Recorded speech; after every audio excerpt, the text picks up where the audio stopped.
With us right now is Gina Watson. She's the owner of South Bay Jewelry, and even though she's a GIA gemologist, we're not going to talk about that today. We're going to talk about something different, and I find really interesting. Good to see you today. Thank you, Ken. Good to see you too. Thank you. And the main topic today is people may have all different kinds of jewelry. They may have the pieces like candle holders and all kinds of stuff, and they may be under the assumption, right or wrong, that these are what you would call pure silver, pure gold, or whatever it might be.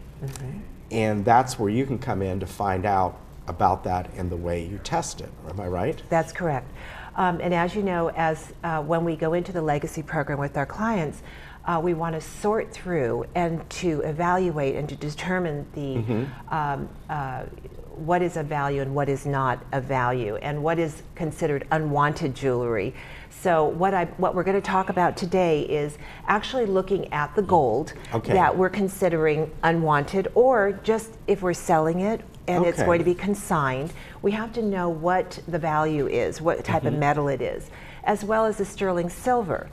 And sterling silver is one of the big topics today, because this is something that our guests can do at home on their own to start looking by separating their sterling silver. So the first thing I want to talk about is a lot of the tableware will be marked, and that will determine that it is actually, it has to say 925, and it has to say the word sterling. And then this is considered the items that you can separate at home. If in fact it doesn't and it just says silver, silver is not sterling.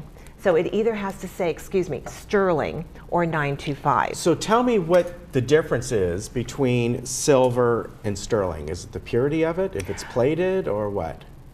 Sterling is what we want, is what you have the value in. If it says silver, it could be silver plate, and it's just coated with the silver. So we want it to say sterling, and we want it to say 92 or 925. So I'm curious about this, because looking at like this knife here, and does that mean if it says sterling, is it pure sterling? And probably by the weight, this is hollow inside here, I would say. That's correct. And but what I'm asking is, everything you see here is made from sterling, even this part here, this little. No, that is not. So the blade is always just stainless steel. That's why I was wondering. As well as this, because this is a tougher metal. And silver is very soft. As a matter of fact, at home, Ken, you can take and you can bend the silver. The sterling. You can see how well that's going to bend.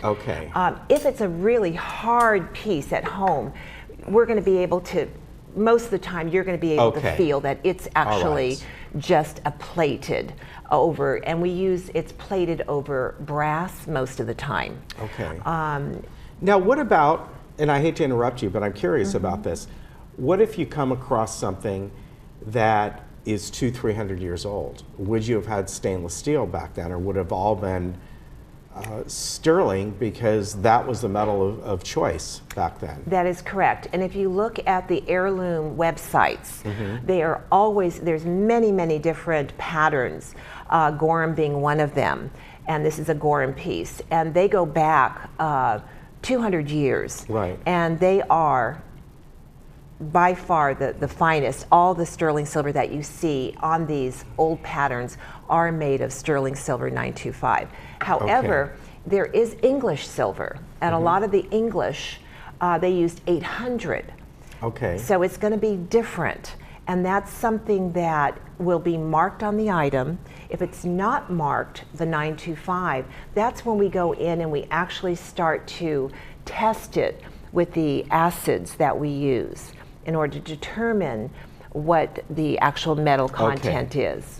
All right, that's something to look for. And the reason I ask this is, a few months back when we were in Williamsburg, and you can buy pure silver if you want. They have the tradespeople that are doing that. I guess what was common back then in the 1700s and 1800s, they would take silver coins and pound them out into a useful tool. because the value was still there for the silver, but now instead of just a coin, it's now a knife or whatever it is. That's correct.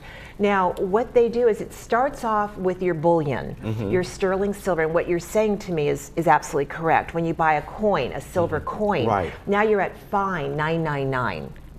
Okay. And that's what's being marketed when you're looking at buying bullion. Okay. But when they actually manufacture it into a houseware like this, they actually put the copper into it. Okay. And that's the difference of that 5%. Okay. Because it's going to be a little harder that they need to work with. The other thing I want to mention is a lot of the tableware, Ken, and this week we just bought candelabras. And you know, they're fascinating, but of course nobody's wanting them in the family anymore. So the family came to us, we bought the candelabras, and they're packed, as you can feel. They're very heavy, and that's sand. Okay, I was going to say sand. that, yes, because I had heard that before. Yeah, they're not going to make this totally pure. It would They need to be able to unreasonable. stand up with the you know, with the candle in there. So when we go to buy it, or when you go to sell it, you have to realize that they have to take into consideration, they're not going to pull this open in front of you. Usually we have an idea what these are going to weigh. In this case, we had two candelabras. One was emptied with the sand. It was easy for us, and the other one had all the sand in it. So we could put the two on the scale and we know what they're going to weigh. And this is a really great way of evaluating. At home, first of all, you can do the separating, or through the Legacy program, we will do it for you. Okay. But a lot of people, they bring in boxes of plates and platters. And so I always say to them, if you want, bring them in, I will separate them for you. But at home, go ahead and start to look. Turn them over, and you'll always see, it'll say sterling and 925. Okay. If it just says silver and no 925, most likely it's plate. Okay. But if you need my help, I'll help you separate those. Okay, let's move on to gold, because I think we have all these heard these terms before: 14 karat, 18 karat, that sort of thing. Right. First of all, what does that mean? And second of all, is 18 karat worth more than 14 karat or 24 karat? Okay. Or how does that work? All right. Well, 24 karat is your pure gold. So that's gold bullion. Okay. So we know they can't make jewelry out of that. Right. It's way too soft. They do in Asia, and that's 22 karat. We call that bok chain. Okay. Typically in the USA, we have 14 karat gold. That's what we manufacture here. An upgrade for that is 18 karat. Okay. This is the big thing, though, Ken. Gold is marked 14 or 18, and they have a number symbol that represents that as well. Okay. 14 karat may say 565. 18 karat will say 750. And those two may or may not be on there. Now the big question is, and this is something that you have to realize, clients will come in and they'll say, Gina, it's marked 18 karat. And I'll say, that's okay. But we have to test everything, because the manufacturers, they do a little slip and slide. And so the 925, or excuse me, the 750, which is 18 karat, is not 18 karat most of the time when we test it on with our nitric acid on slate. And we have like a little chemistry project that we do with the client, and we show them. First we assess that they're 18, and then we do the testing so that they can see what the price would be, and then we have to test it. Okay, so does that mean in general, let's say it's authentic, 18 karat is going to be worth more than 14? 18 karat It's a percentage of pure gold? It's 75% of the pure gold value, market price. And today gold is at $12.50 to $12.80. Right. And there's a big swing right now that is taking place, sometimes $13 an ounce. It will slide daily. Okay. So it's kind of tricky. But we try to, we refine every week. Okay. That means that in our store in Aliso Viejo, we take the gold, we melt it down. It turns into a bar. Now we go to a facility that is regulated by the state. They have a very expensive machine, and they actually have to pin punch the metal bar that we give them, and they assay test it. Okay. They give us the actual reading. So for instance, we just bought a bunch of gold that looked 18 to 22 karat. When we actually went and had it punched and assay tested, amazing to me, although I did do the testing on with my client, it ended up being 16.30 karat gold. Okay. Not 22 karat, not 18 karat, but it slid down to 16%, 16 karat. Okay. All right. So that means that it was worth a little bit less, but still it was Right, worth Ken. more Now, than 14 karat. It's really important, this process that everyone takes place, because guess what? This is going back, my bar, to bullion, to the investor. Right. So everything has to be very accurate. Right. From the moment we buy, to the moment it gets assayed, and to the moment it's sold.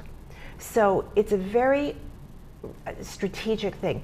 The one area that is always of the drawback is when the client has to learn that the pieces that they purchased originally from the jewelry store was not what was labeled on that metal. Right. And that's the heartbreaking point. Yeah. But it's our job to educate them. All right. Great stuff. And the coins people can bring in too. And I know with coins, there is the actual real value of it because of the bullion. And then there's the collector's or emotional value to it. And the collector's value could be far more. I mean, let's face it, if you get this, a 1939 penny or something, it's going to be worth far more than what the little disc of copper is worth. That's right. Coins are, you want to be an expert. I really caution the viewers to, if you're going to buy investment coins, please be an expert at it, or get really good sound advice from someone. Recently we had a client that we helped, and she took all her coins that she had. She basically bought them when gold was up to $16 to $17 an ounce, $16 to $18. They were just traditional gold coins, US coins. And they were in a beautiful packet. They were brand new strikes. There wasn't anything special about them. For some reason, she paid double the amount of bullion for those coins. And I knocked my brain out to try to reason why. And none of my experts could come up with the reason otherwise than she was led in the wrong hands. So I would really stress, if you're going to buy coins, buy bullion, buy them for their value of what the market is today. And then as your market price goes up, you can play with whether or not you're going to sell them. And you're going to pay a few dollars more than what the coin is worth for bullion value, because they're going to be in a nice packet, they're going to be certified. But do be careful when you're buying coins. All right, very good.